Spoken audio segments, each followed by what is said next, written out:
Porque estamos falando de que hai nenos, hai xente con diferentes problemáticas, hai que ter un seguro para facer isto todo. Sí, eso por suposto, claro. O tema do seguro é fundamental. Incluso se imos non solos ao monte, vale? Se imos non solos, o sea, xa para non solo estamos falando de actividades de hoxe en día que está moi de moda o tema dos trails, ¿no? Ujú. Correr polo monte, ¿no? Sí. Facer exercicio físico no monte, BTT, bicicleta de montaña, etcétera.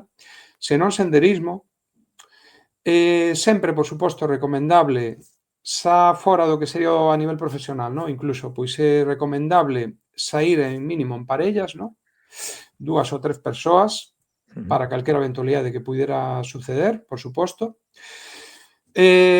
Vamos a ver, contradicindo isto, tamén dicir que ás veces é interesante ir unha sola persoa, vale? Pero Sí, asumindo a nosa responsabilidade, por suposto, como adultos e adultas, vale? claro. Por que digo isto? Porque ás veces o feito de ir un solo fai que o contacto coa natureza sexa moi distinto, vale? Claro. Eu particularmente ás veces disfruto de facer isto, vale? De ir solo. Ujú. En todo caso, se imos solos, sempre avisar de onde imos estar Ujú. a terceiras persoas, familia, algún albergue do que saiamos, Ujú. Claro. algunha cafetería, o sea, avisar a xente de onde imos estar, por si acaso, vale? Ujú. Por que digo de ir solo? Bueno, porque ás veces o feito de entrar nun bosque despois dun percorrido de 5 ou 6 quilómetros, o que sexa, non? Entrar nunha fraga no que atopes árbores centenarias ti solo Claro. é unha sensación de comunión absoluta coa natureza, vale? Que non ten nada Claro. que ver que si vas en grupo, que sempre vas charlando, sempre vas falando co outro, etcétera, vale? Claro. Entonces, atoparte, pois, unha fraga de teixos centenarios ou de carballos, ou atoparte de repente diante dunha fervenza,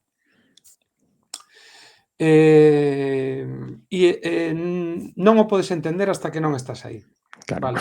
Hasta que non estás aí diante, Sí, sí, sí. como a sensación, eu penso que ti o entendes, porque a ti tamén Sí, sí, sí. custache moito, no, de Sí, sí. facer percorridos, senón non estarías Claro, con claro. este proxecto, no? Sí, sí. Entonces, bueno, contradicíndome a mí mesmo, decir que, bueno, eu particularmente disfruto moito e é unha forma de disfrutar distinta. É como viaxar en grupo ou viaxar solo, vale? Claro. Non ten nada que ver. Abreste máis tanto a natureza como a coñecer xente. Ben, Claro. en todo caso, incluso indo solo, deberíamos ter un seguro, vale? Facer un Ujú. seguro que non custa tanto, contactar cunha aseguradora e facer un seguro. Obviamente, xa, se o que estamos facendo é de traballar con grupos, aí obviamente necesitamos un seguro, vale? Eso sí o Claro. sí. Aparte de estar dado de alta, ¿no? Pois como traballador na Seguridade Social, eso xa por tema Claro. laboral,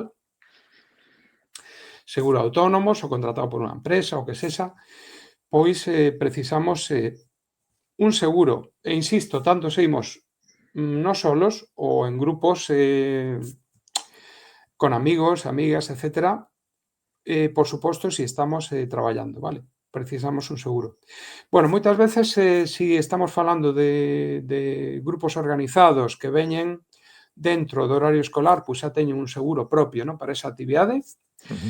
pero, bueno, nós deberíamos ter ademais do seguro de accidentes, o que se chama un seguro de responsabilidade civil, vale?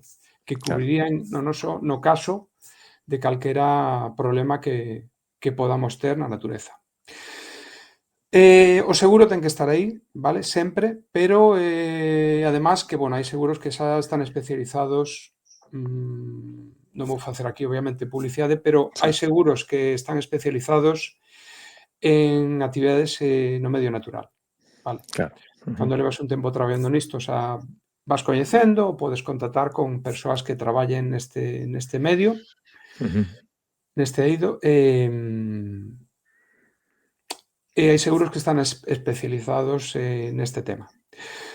En todo caso, sempre intentar non ter que recurrir ao seguro, vale? No, O sea, claro, claro. extremar sempre as precaucións, e inda que nos encante pasar por un sitio determinado, temos que ter en conta as persoas coas que estamos traballando, vale? Claro. Nenos, adultos, persoas maiores, etcétera. Temos que coñecer, por suposto, tamén a mobilidade desas persoas, non? Porque mellor sí, temos un grupiño de persoas maiores, pero non coñecemos que mobilidade teñen, vale? Entonces, Claro. iso hai que coñecelo ben. Sempre, pois, hai que levar o número de monitores axeitado, vale? Pois, mínimo debería ser aproximadamente un 15, non? Sería Ujú, unha ratio de persoas por monitor, que ujú. estaría ben para un grupo manexable, vale? E senón a partir de aí aumentar o número de De monitores. guías no espacio natural. Se é un grupo máis numeroso con varios guías, sempre un guía encabezando o roteiro, outro ao final, ou outros polo medio. Se imos atravesar algunha vía, cruzar algunha vía, con circulación de vehículos, pois, sempre, extremar as precaucións á hora de cruzar, intentar que no deseño do percorrido non teñamos que cruzar vías, pero se non Claro. queda máis remedio, facelo polo sitio máis seguro posible, Ujú, sempre con visibilidade, con chaleco reflectante, sobre todo os guías. ujú. Se fai falta levar unha sinal ou algo para parar o tráfico, bueno, calquera medio que nos permita tal. Ir polo sitio axeitado da estrada que vayamos a cruzar para evitar, o sea, para facilitar que o tráfico nos vexa, ¿no?, o mellor posible. Ujú, Bueno, e logo no caso de que ocurra algo, vale, que pode ocurrir, eu levo moitos anos traballando nisto e afortunadamente non tiven grandes problemas, ¿no? ujú, Pero, bueno, accidentes, aínda que extremos as precaucións, sempre poden ocurrir, vale?